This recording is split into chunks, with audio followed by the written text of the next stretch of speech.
Let's zoom in a little bit and take you to a farming area in the country. You saw the road, or well, what's left of it, really. This is Alldays in Limpopo. Sindy Mabe up there for us this morning. Hello to you, Sindy. Luckily, no traffic on that road, or what's left of it. I imagine you got there in a 4x4. Good morning.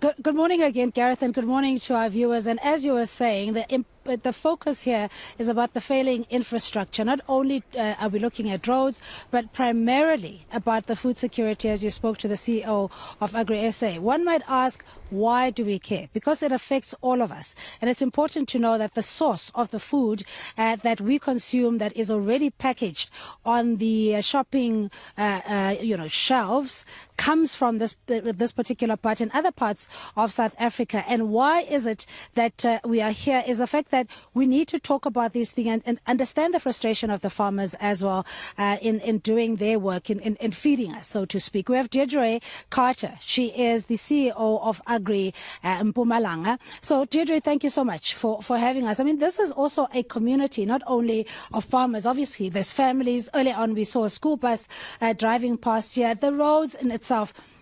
Our technical crew, Teddy, there on the camera, showing that the further part of the R572 is actually in Limpopo is worse off than where we were. You were saying this is the freeway, essentially. This is the main nerve center. How has this impacted the community? Well, I think firstly, Cindy, is we've got to consider the fact that your smaller towns, your rural towns, are actually established because of agriculture. In some cases it will be of mining, and sometimes it will be agriculture and mining.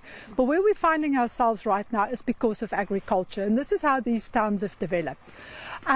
So it really is a major issue. I mean, you've got families, you've got not only the farmers, we've got the employees' children that needs to go to school. I mean, you have a look at the challenges of shopping and all of that. Accidents on the road, having to leave 2 hours earlier in the morning. But the sad reality is, like Wibber said earlier on, this is something that's been going on for the last 15 years, that we've really been fighting about it. And part of the issue is, if a maintenance was done, if there was maintenance on the roads, then, we would not be in the situation where we are right now. Yeah. But I mean, sorry to interrupt you. I mean, just driving here, we were driving probably about 20, 30 kilometers an hour, about 4 vehicles, including the technical crew, and just the dust storm hits you where it impacts on the visibility as well. We also saw a truck full of farm workers who were standing alongside the road. It can't be healthy just in working in these conditions where there's a dust storm and you have to make your way to the farms, etc. 15 years is a long time. So where does the buck stop? Because if there's changing municipalities or leadership as well, it just gets passed on to the next person, isn't it? Well, that's it. You speak to a person now. We had the former MEC came out and they said, okay, but there's no budget, but we'll get it back in. And so we've changed MECs again. Next year we've got a 2024 election coming up. Then there's more than likely going to be another change. And then at the end of the day, who is suffering? The community is suffering. I'm not only talking about the farmers, but the entire community is suffering.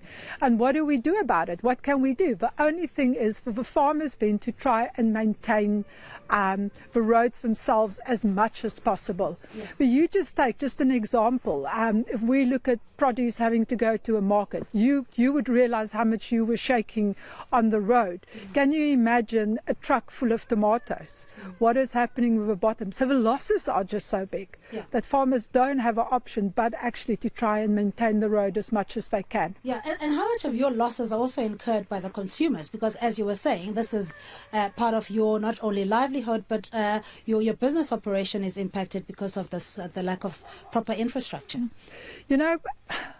Farmers are price takers, but not price makers. So it depends what's on the market. So you will find with these roads, it just becomes, they're not competitive anymore and they have to change, the market. For example, what do? Tiger Brands closed down a collection point here because there's just no one that is prepared to drive these roads anymore. Mm. Okay, and we heard from the CEO that, you're obviously not going to take this lying down. You've been being vociferous in trying to have some form of action being taken in fixing the road. So are you now just going to take it upon yourselves to fix it and maybe recoup the investment that you've made from be it the Department of Roads and Transport? What happens now? Well, the farmers are maintaining the roads where they can. As you know, there's hardly any tar left. So what they're doing is what we'll call it sleep. They sleep and just try and get it so that it is more drivable. But we've written so many communications, so many letters to the province. I've also taken it to the Premier's Advisory Council. One of the things that we're really calling for, that we're asking, is that this road must fall under SANRAL. It is a major route. It does connect up to Messina all the way from Lepalale, and we just feel that this road should be under SANRAL. Yeah, well, from your lips to their ears, hopefully, that it will be heeded. But thank you so much. That's Deirdre Carter. She's the CEO of Agri Limpopo here as we're reporting live for you. Just looking at the lack of proper road infrastructure, particularly in the farming communities where you and I get most of our produce at the shop level shelves. And as you heard earlier with Garrett also saying that this could potentially lead to food insecurity. So this is a rather serious matter that we're focusing on this morning. But for now, though, let's hand you back to the studio.